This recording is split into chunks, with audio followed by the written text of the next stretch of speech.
오늘은 시편 9편에 있는 말씀을 우리 같이 한번 한 목소리 읽겠습니다. 시편 9편 1절에서 20절까지의 말씀 같이 읽겠습니다. 내가 전심으로 여호와께 감사하오며 주의 모두와 귀한 일들을 전하리이다. 내가 주를 기뻐하고 즐거워하며 지존하신 주의 이름을 찬송하리니 내 원수들이 물러갈 때에 주 앞에서 넘어져 망함이니이다. 주께서 나의 의와 송사를 변호하셨으며 보좌에 앉으사 의롭게 심판하셨나이다. 이방 나라들을 책망하시고 악인을 멸하시며 그들의 이름을 영원히 지우셨나이다. 원수가 끊어져 영원히 멸망하였사오니 주께서 무너뜨린 성읍들을 기억할 수 없나이다. 여호와께서 영원히 앉으시며 심판을 위하여 보좌를 준비하셨도다. 공의로 세계를 심판하시며 정직으로 만민에게 판결을 내리시리로다. 여호와는 압제를 당하는 자의 요새시요 환난 때의 요새이시로다. 여호와여, 주의 이름을 아는 자는 주를 의지하오리니 이는 주를 아는 자를 버리지 아니하심이니이다. 너희는 시온에 계신 여호와를 찬송하며 그의 행사를 백성 중에 선포할지어다. 피 흘림을 신문하시는 이가 그들을 기억하시며 가난한 자의 부르짖음을 잊지 아니하시는도다. 여호와여, 내게 은혜를 베푸소서. 나를 사망의 문에서 일으키시는 주여, 나를 미워하는 자에게서 받는 나의 고통을 보소서. 그리하시면 내가 주의 찬송을 다 전할 것이요 딸 시온의 문에서 주의 기원을 굽어하리이다. 이방 나라들은 자기가 판 웅덩이에 빠지며 자기가 숨긴 그물에 자기 발이 걸렸도다. 여호와께서 자기를 알게 하사 심판을 행하셨으며 악인은 자기가 손으로 행한 일에 스스로 얽혔도다. 악인들이 수월로 돌아가며 하나님을 잊어버린 모든 이방 나라들이 그리하리로다. 궁핍한 자가 항상 잊어버림을 당하지 아니하며 가난한 자들이 영원히 실망하지 아니하리로다. 여호와여, 일어나사 인생으로 승리를 얻지 못하게 하시며 이방 나라들이 주 앞에서 심판을 받게 하소서. 여호와여, 그들을 두렵게 하시며 이방 나라들이 자기는 인생일 뿐인 줄 알게 하소서. 아멘. 시편 9편과 10편은 하나의 시로 보는 그런 견해들이 많습니다. 왜냐하면 이 시편 9편은 20절로 되어 있고 또 10편은 18절로 구성이 되어 있는데요. 그 히브리의 그 알파벳 순서별로 이렇게 말하자면 영어의 A부터 Z까지 그 순서별로 앞에 나와 있기 때문에 그것을 이제 합치면 완성체가 됩니다. 그래서 시편 9편과 10편은 하나의 원래시다. 그렇게 해서 이제 히브리어를 헬라어로 바꾸는 70인역에서는 이제 하나로 묶어 놓았습니다만, 그러나 히브리 성경에는 또 따로 이렇게 분류를 해 놓았습니다. 내용면에 있어서는 또 다른 면이 있는 것 같아요. 그래서 아마도 나누어 놓은 것도 또 분명히 이유가 있는 것이고 또 그것을 하나로 묶어 놓은 것도 또 일리가 있다, 그렇게 봅니다. 오늘 시편 9편에 보면 내가 전심으로 여호와께 감사하오며 라고 되어 있습니다. 우리가 하나님을 찬양하며 예배할 때 하나님께서 우리에게 제일 원하시는 것은 다른 무엇보다도 우리의 마음이라 여겨집니다. 우리가 전심으로 하나님께 나아가느냐, 아니면 반심으로 나아가느냐, 아니면 전혀 믿음 없는 사람은 아마 하나님 앞에 나아가지도 않을 것입니다. 그러나 하나님께서 어떻게 보면 우리의 이 제사를, 우리의 참 찬양의 제물을 받으실 때 과연 그 사람이, 그 마음이 전심으로 들어가고 있느냐를 아마 보시면서 우리의 예배를 판단하시지 않을까, 우리의 찬양을 기뻐 받으실지 아니면 받지 않으실지 그 판단을 하실 것이라 여겨집니다. 왜냐하면 아벨도 그가 하나님 앞에 제사를 드릴 때 그와 그의 제물이 연합이 된 것을 알 수 있습니다. 그러나 가인은 그와 그의 제물이 연합이 되지 않았습니다. 우리가 하나님 앞에 늘 나아갈 때, 예배할 때에 점검해야 될 부분이 바로 그것입니다. 나는 온 마음을 다해서 하나님을 사랑하는 마음으로 예배하고 찬양하고 있는가라는 것이죠. 여기 감사하오리란 말, 사실 히브리 말해서 감사한다라는 말씀은 찬양한다라는 말과 여러분 바꿔서 생각하셔도 됩니다. 하나님께 감사하며 찬양하며 혹은 예배하는 이 모든 것들의 가장 중요한 것은 우리의 마음, 전심이 들어가야 된다라는 것이죠. 그러면서 이 예배를 드리는 이 시인의 마음속에는 주의 모든 기이한 일들을 전하리다라고 그렇게 또 자신이 예배하는 자리에 하나님께 감사하는 자리에 그 마음을 표현하고 있습니다. 여기에서 전한다라는 말은 내가 일일이 열거해서 증거하겠다라는 것이죠. 하나님께서 자신에게 베푸신 은혜와 그 사랑, 또 기이한 일들, 오늘 여기서 보면 기사라, 또 기이한 일들이다. 하나님께서 행하신 놀라운 일들을 내가 일일이 열거하면서 그것을 전하겠습니다. 그러니까 하나님을 높이는 그 순수한 마음을 가지고 이 예배 자리에 나아가는 것이죠.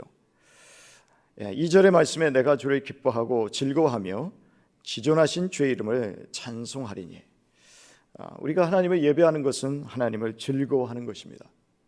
자, 이렇게 하나님께 감사하며 또 하나님께서 행하신 놀라운 일들을 증거하며 나아갈 때, 또 하나님 그분을 즐거워하며 나아갈 때 하나님께서 우리의 마음의 소원을 이루어 주십니다. 시편 37편에도 여호와를 즐거워하라, 저와 그 마음의 소원을 이루어 주시리로다 하는 것처럼 어쩌면 우리의 삶의 이런 부분들이 계속 선순환이 일어나는 것이죠. 하나님께서 행하신 일들을 내가 감사하며 찬양할 때에, 또 하나님 그분 자체를 기뻐하며 즐거워할 때에 또다시 우리의 마음속에서 소원을 이루어 주시는 것을 또 우리의 삶에서 경험하게 될 것입니다. 자, 3절과 4절 이 앞으로 12절까지의 말씀들을 통해서 보면요, 이렇게 1절과 2절에서 내가 하나님을 전심으로 감사하며 찬양하겠습니다, 그 이유들을 설명을 하고 있는 것을 볼 수 있습니다. 자, 우리 3절과 4절을 다시 한번 우리 같이 한번 읽겠습니다. 내 원수들이 물러갈 때에 주 앞에서 넘어져 망함이니이다. 주께서 나의 의와 송사를 변호하셨으며 보좌에 앉으사 의롭게 심판하셨나이다. 하나님 앞에 감사하며 찬양하는 우리 3, 4절에서의 이유는 뭐냐면 하나님이 의롭게 심판하시는 분이다라는 것이죠. 우리는 하나님이 내 아버지이시니까 하나님이 내 편 들어주시기를 바랍니다. 그러나 참 성숙한 그리스도인이라면, 성숙한 하나님의 자녀들이라면 하나님의 의의 기준, 그 기준을 가지고 진실하게 판단해 주십시오. 하나님 정직하게 판단해 주십시오. 바로 그러한 모습으로 나아가야 된다라는 것이죠. 사실 우리는 판단의 자리에 있어서는 안 되는 사람들입니다. 판단을 하시는 분은 오직 하나님 한 분뿐이시죠. 우리를 유일하게 판단하실 수 있는 그 하나님의 관점으로, 그 공의하심으로, 공평으로 정의로운 판단을 우리에게 내려주십시오. 그 판단으로 오늘 또 제가 하나님 앞에서 살아가기를 원합니다. 바로 그것을 하나님 앞에 고백하고 있다라는 것입니다. 사실 우리가 배우자와 부부 관계로 살아갈 때는 참 이런 게 별로 이렇게 쉽지는 않은 것 같습니다. 시어머니와 며느리 사이에 끼어있는 남편의 입장으로서 어느 한 공평한 판단을 해서 어느 한쪽의 편을 들어줬다간 아마도 대판 싸움 나는, 관계가 깨지는 일들이 또 벌어질 수도 있기 때문이죠.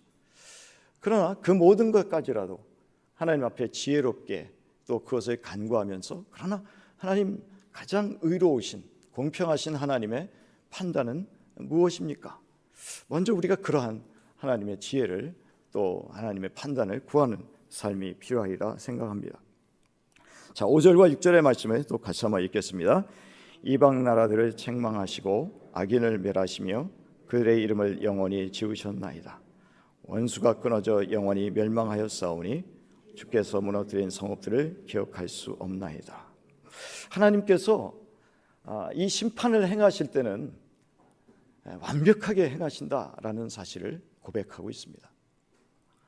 우리가 어줍잖게 내 손을 들어서 내가 의로우니까, 내가 이런 식으로 처리를 해도 괜찮겠지라고 하지만 항상 거기에는 앙금이 남습니다.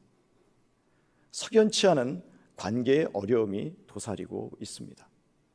그러나 하나님께서 심판하신다고 할 때는 완전히 깨끗하게 모든 일들이 해결이 된다라는 것이죠. 그래서 우리는 하나님 앞에 이 모든 것을 맡겼다면 의로우신 하나님께서 판단하셔서 이 모든 일들에 심판해 주시기를 원한다면 우리는 우리 손을 묶어야 합니다. 우리 손을 들지 않아야 합니다. 하나님 앞에 맡겼다면 그저 기다리고 인내하는 것이 참 믿음의 사람의 모습이라는 것이고, 하나님을 예배하는 사람들이라면, 하나님께 감사하는 사람들이라면 그것을 맡겼기 때문에 하나님께서 결국 다시 한번 이 찬송과 감사의 자리, 예배의 자리로 나오게 하실 것이라는 것을 믿고 믿음으로 기다리는 것이 또한 예배자로서의 올바른 모습이다라는 것입니다. 그런데 우리가 기다리고 인내했더니 어떻게 됩니까? 하나님께서 완벽하게 해결해 주시는 거예요. 깨끗하게 해결해 주시는 것이죠. 7절과 8절의 말씀에 또 우리 같이 한번 읽겠습니다. 여호와께서 영원히 앉으시며 심판을 위하여 보좌를 준비하셨도다. 공의로 세계를 심판하시며 정직으로 만민에게 판결을 내리시리로다. 이제 이 다윗이 하나님 앞에 고백하는 것은 개인적인 심판뿐만 아니라 하나님께서는 모든 열방들, 각 민족들, 그 모든 부분에 있어서도 하나님의 심판은 여전히 나타나고 있다라는 것을 여기에서 고백하는 것이죠. 역시 세상의 모든 이 나라들이 또 약한 나라들을 괴롭히는 이런 모습들도 우리는 많이 목격하고 있습니다. 더욱이나 또 예전에는 보이지 않았던 것들이 요즘은 백일하게 드러나는 시대에 살고 있는 것이죠. 하나님 어디에 계십니까? 하나님께서 살아계시다면 어떻게 저런 일이 있을 수 있습니까? 어떻게 저런 나라의 권력자들이 저렇게 국민을 압제하며 포악하게 그렇게 저들을 살육할 수 있습니까? 그런 모든 것들을 하나님께서 지금 보고 계시고 그것을 심판하실 것이다 라는 고백을 다윗이 하나님 앞에 올리고 있는 것이지요. 9절과 10절의 말씀을 또 같이 한번 읽겠습니다. 여호와는 압제를 당하는 자의 요새시요 환난 때의 요새이시로다. 여호와여, 주의 이름을 아는 자는 주를 의지하오리니 이는 주를 찾는 자들을 버리지 아니하심이니이다. 이 모든 압제를 당하는 사람들의 피할 자들의 또 어떠한 요새가 되어주시고 피난처가 되어주시는 분이 바로 우리의 하나님 여호와시다라는 것을 다윗은 분명히 고백하고 있습니다. 여기에서 주의 이름을 아는 자라고 하는 것은 하나님의 이름을 단순히 지식적으로만 아는 것이 아니라 하나님과의 인격적인 관계를 의미하는 것이죠. 하나님이 어떤 분이신가를 내가 인격적으로 안다라는 것은 체험했다라는 말입니다. 삶 속에서 체험한 그 사람은 하나님을 의지할 수밖에 없다라는 것이죠. 하나님을 체험하고 또 그 하나님을 전심으로 의지하는 자를 절대로 버리지 않는다라는 것이 다윗은 그 삶 속에서 경험을 했고 또 그것을 이 자리에서 고백하며 또 많은 이 시를 듣는 자들에게 그것을 또 선포하며 교훈하고 있는 것입니다. 11절과 12절의 말씀을 또 같이 한번 읽겠습니다. 너희는 시온에 계신 여호와를 찬송하며 그의 행사를 백성 중에 선포할지어다. 피 흘림을 신문하신 이가 그들을 기억하시며 가난한 자의 부르짖음을 잊지 아니하시는도다. 하나님께서는요, 피 흘림을 당하는 자를 절대로 내버려 두시지 않는다라는 것을 여러분 꼭 기억해 주시길 바랍니다. 우리가 가정에서도 어려움 당할 수 있고 또 직장에서도 억울한 일을 당할 수 있습니다. 심지어는 교회 안에서도 교회 속에서의 우리 성도들과의 관계 속에서도 참 억울한 일을 당할 수가 있다는 것이죠. 육체적으로 피를 흘리지 않지만 내적으로 너무나 큰 상처를 입어서 그 피 흘림이 철철철 흘러 넘치는 그러한 모습으로 우리가 또 하루하루 살아갈 수도 있다라는 것입니다. 그러나 중요한 것은 하나님이 그것을 다 보고 계시다라는 겁니다. 하나님께서 그것을 다 듣고 계시다라는 것이죠. 그래서 우리는 그 믿음을 가지고 오늘도 이 자리에 나온 것입니다. 하나님께서 선악간에 분명히 심판하여서 가장 공의로우신 판단을 통해서 내 억울함을 풀어주실 것이다 라는 그 믿음이 있기 때문에 오늘도 은혜의 보좌 앞에 담대히 나아가는 것인 줄 믿습니다. 우리 요한계시록 6장을 우리 같이 한번 찾아보겠습니다.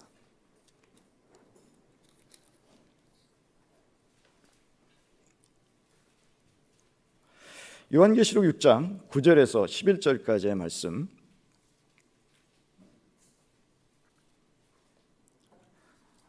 9절에서 11절 우리 같이 한 목소리로 읽겠습니다.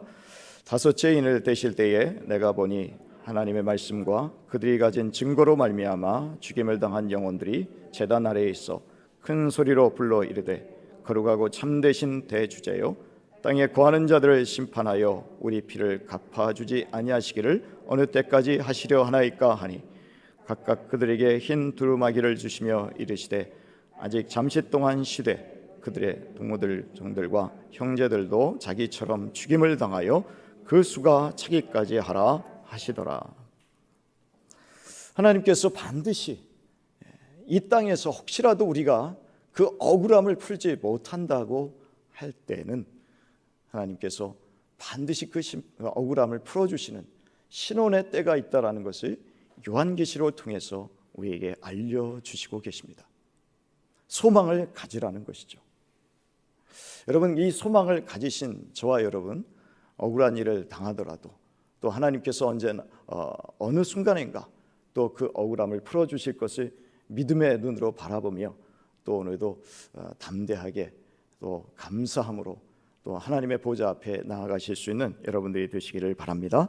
13절 14절의 말씀 우리 또 같이 한번 읽겠습니다. 여호와여 내게 은혜를 베푸소서. 나를 사망의 문에서 일으키시는 주여 나를 미워하는 자에게서 받는 나의 고통을 보소서. 그리하시면 내가 주의 찬송을 다 전할 것이요 딸 시온의 문에서 주의 구원을 기뻐하리이다. 이제 간구가 나옵니다. 하나님 은혜를 베풀어 주소서. 사실 지금까지 모든 이 기록들이 뭐냐면 하나님을 찬송하는 이유를 또 하나님을 예배하고 감사하는 이유를 선포한 것이죠. 그러나 다윗이 살아가는 이 모든 날 동안에 결국 가장 중요한 게 뭐냐면 하나님의 은혜다라는 것입니다. 나를 사망의 문에서 일으키시는 주여, 여기 일으키신다라는 표현이 분사구문으로 되어 있습니다. 이미 하나님께서 다윗을 일으켜 주신 경험이 있습니다. 다윗을 구원해 주신 그러한 체험들이 있습니다.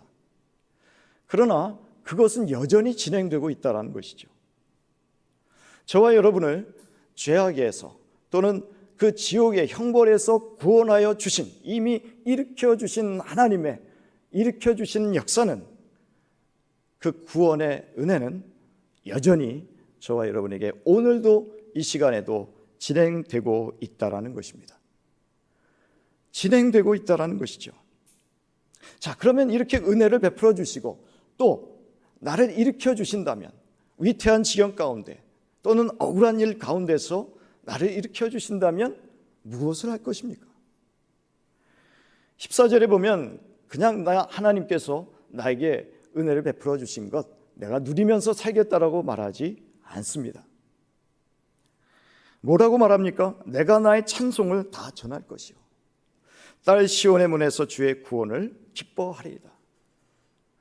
하나님 앞에서 우리가 기도하고 응답받고 그러면 내가 이렇게 하나님을 더 높이겠습니다.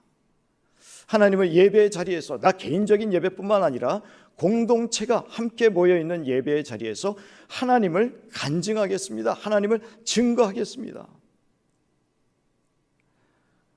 기도응답의 목적이 그것인 거죠. 하나님을 더 예배하는 자리에, 하나님을 더 높이는 그 자리에 내가 나아가게 되기를 원합니다 라는 것입니다. 우리 주님께서도 가르쳐주신 기도에 보면 하늘에 계신 우리 아버지의 이름이 거룩히 여김을 받으시오며 라고 나옵니다면 나라와 권세와 영광이 아버지께 영원히 있사옵니다 라면서 또 우리 예수님도 마지막에 그렇게 기도를 끝내시지요. 결국 오늘 이 자리에서 하나님 앞에 간구하는 우리의 기도도 결국 하나님께 영광을 올려드리는, 하나님을 참으로 예배하는 그러한 모습으로 나아갈 수 있게 되는, 궁극적인 그 목표로 나아갈 수 있게 되기를 저와 여러분도 간절히 소원하며 또 오늘 기도의 자리에 나아가야 될 줄 믿습니다. 15, 16절의 말씀을 또 같이 한번 읽겠습니다. 이방 나라들은 자기가 판 웅덩이에 빠지며 자기가 숨긴 그물에 자기 발이 걸렸도다.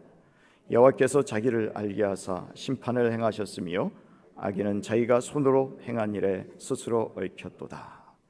자, 여기에 보면요, 왜 우리가 내 손을 들어서 내가 스스로 판단자가 되어서 말로서나 혹은 행동으로서 내가 스스로 심판자가 되지 않아야 될 이유를 설명하고 있습니다. 왜냐하면 나를 괴롭힌 사람 또는 무고히 나를 힘들게 했던 사람이 스스로 무너지게 되기 때문에 그렇습니다. 하나님께서 그렇게 하시겠다는 것이죠. 아마도 다윗만큼 자기 손에 피를 묻히지 않으려고 한 사람은 없을 것 같아요. 심지어는 자기 왕위를 아들에게 물려주면서 자기가 싫어했고 참 자기가 저 사람은 없었으면 좋겠다고 한 사람까지도 저 같으면, 제가 만약 아버지였다면 제가 제거하고 아들에게는 야, 너는 편안하게 그냥 통치해라, 그럴 것 같습니다. 근데 마지막까지도 뭘 하냐면 자기 손에 피를 안 묻힙니다. 자기 스스로 무너지게 만드는 그런 하나님의 역사하심이 있다. 내가 손을 안 묻혀도, 내가 손에 피를 안 묻혀도, 내가 복수하지 않아도 하나님께서 행하시는 방법이 있다라는 것을 알기 때문에 다윗은 자기 스스로 판단자가 되고 복수자가 되려고 하는 것이 아니라는 것입니다. 여러분, 거기 16절의 괄호 속에 히카yon 셀라라는 그런 말이 있습니다. 셀라라는 말은 인터루드죠. 간주, 음악적인 그 기호라고 표현이라고 할 수 있습니다. 히카연이라는 말은 기억하고 생각하라, 그런 말입니다. 하나님이 이러한 분이시다라는 것을 잠시 멈추어서서, 아마도 음악적인 연주가 흐르겠죠. 간주가 흐르겠죠. 그러면서 생각해 보라라는 것입니다. 하나님이 어떤 분이신가? 17절과 18절의 말씀 또 같이 한번 읽겠습니다. 악인들이 스올로 돌아가며 하나님을 잊어버린 모든 이방 나라들이 그리하리로다. 궁핍한 자가 항상 잊어버림을 당하지 아니하며 가난한 자들이 영원히 실망하지 아니하리로다. 생각하라, 기억하라 하면서 뭐라고 말합니까? 악인들은 결국 멸망으로 들어갈 수밖에 없다. 개인적으로 나에게 해를 입힌 그런 악인들뿐만 아니라 국가적으로도 하나님의 백성들을 괴롭혔던 그 당시의 나라들과 요즘으로 말하면 하나님의 백성들을 괴롭히는 모든 열방의 나라들 통치자들도 다 저 지옥불에 떨어질 수밖에 없다라는 것을 분명하게 확신 있게 선포하고 있는 것이죠. 바로 그것을 기억하라는 겁니다. 궁핍한 자가 항상 잊어버림을 당하지 아니한다. 여기서 궁핍한 자라는 것은 꼭 경제적으로 가난한 자를 의미하지 않습니다. 구약시대에 보면요, 열심히 하나님의 말씀대로 살려고 하고 의롭게 살려고 하고 하나님의 법대로 살려고 하는 사람은 가난해질 수밖에 없었습니다. 안식년을 지키려고 하고 종을 내보내고 희년을 지키고 자기가 가졌던 땅, 혹시라도 나에게 빚졌던 사람에게서 내가 땅을 취했다면 그것을 다시 돌려줘야 되는 그 하나님의 법을 지키는 사람은 다른 법을 지키지 않는 사람과 경쟁이 안 되는 거죠. 하나님의 법을 지키다가 궁핍하게 되고 하나님의 법을 지키면서 의롭게 살다가 가난해지는 거죠. 그런 사람을 의미하는 것입니다. 그러나 하나님의 법을 지키면서 가난하게 되고 궁핍하게 됐더라도 걱정하지 말아라. 하나님이 결국은 잊어버리지 않으신다. 기억하고 계신다.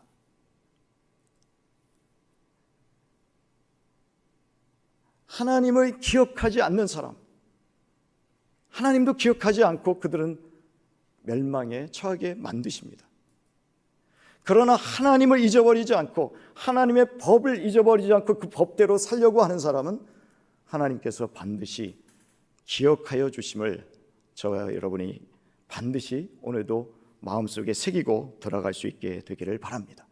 하나님께서 실망시키지 않는다라는 겁니다. 나를 기억하고 말씀대로 살려고 하고 하나님이 주신 계명대로 살려고 하는 것이 다 무엇입니까? 하나님을 경외하기 때문이죠. 하나님을 잊지 않고 지금도 하나님이 나를 보고 계시고 나를 보고 계신다라는 것을 알기 때문에, 하나님을 잊지 않기 때문에, 그렇기 때문에 우리가 하나님을 경외하면서 사는 것 아니겠습니까? 그렇다면 하나님께서 그런 자를 기억하시고 실망치 않게 하신다라는 것입니다. 19절 20절 우리 마지막 두 구절을 읽고 정리하겠습니다. 여호와여 일어나사 인생으로 승리를 얻지 못하게 하시며 이방 나라들이 주 앞에서 심판을 받게 하소서. 여호와여 그들을 두렵게 하시며 이방 나라들이 자기는 인생일 뿐인 줄 알게 하소서. 결국 다윗이 마지막에 하나님 앞에 기도하는 결론은 그렇습니다. 이제 개인에게서 또 많은 사람들에 대한 긍휼의 마음으로 하나님 앞에 기도하는 것이죠. 하나님, 많은 사람들이 하나님이 하나님 되심을 알게 하여 주십시오. 하나님이 어떤 분이신지를 좀 깨달아 알게 해 주십시오. 그래서 어떤 사람은 또 고난을 당할 수 있습니다. 극심한 환난을 당할 수 있습니다. 괴로움을 당할 수 있습니다. 그러나 여러분, 그걸 통해서 하나님이 누구이신 줄 알고 하나님 두려워할 줄 알게 되고 하나님을 경외하게 될 줄 안다면 여러분, 그것은 복인 줄 아시기 바랍니다. 하나님이 나에게 주신 복이구나. 내가 이것 때문에 하나님을 더 경외하며 하나님을 더 사랑하며 말씀 앞에 두려워 떨 줄 알게 되었다면 그것은 나에게 주신, 베풀어 주신 복이구나. 원수들 이야기하고 괴롭힌 사람들 이야기를 다 했습니다. 여러분, 이 모든 사람들이 포함이 되어서 저와 여러분도 오늘도 그러한 기도의 자리로 나아가셨으면 좋겠습니다. 하나님, 혹시라도 비록 나를 괴롭게 하고 나를 피 흘리게 하고 나를 힘들게 하는 사람일지라도, 그러나 그 사람도 결국 나중에는 하나님을 경외하고 두려워할 줄 아는 사람이 되기를 원합니다. 참으로 하나님 앞에서 구원받는 사람이 되기를 원합니다. 그렇게 그 인생이 복된 인생이 되게 하여 주십시오. 참으로 하나님께서 우리의 마음을 더 넓혀주셔서 결국 오늘 다윗이 마지막에 고백한 것처럼 우리 인생의 본분이 무엇이냐? 우리가 결국 한낱 사람에 불과하지 않으냐?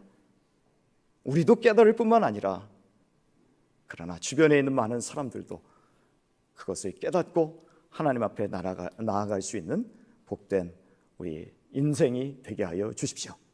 오늘도 그렇게 기도하며 또 나아가는 하루가 되기를 바랍니다. 이 시간에 같이 한번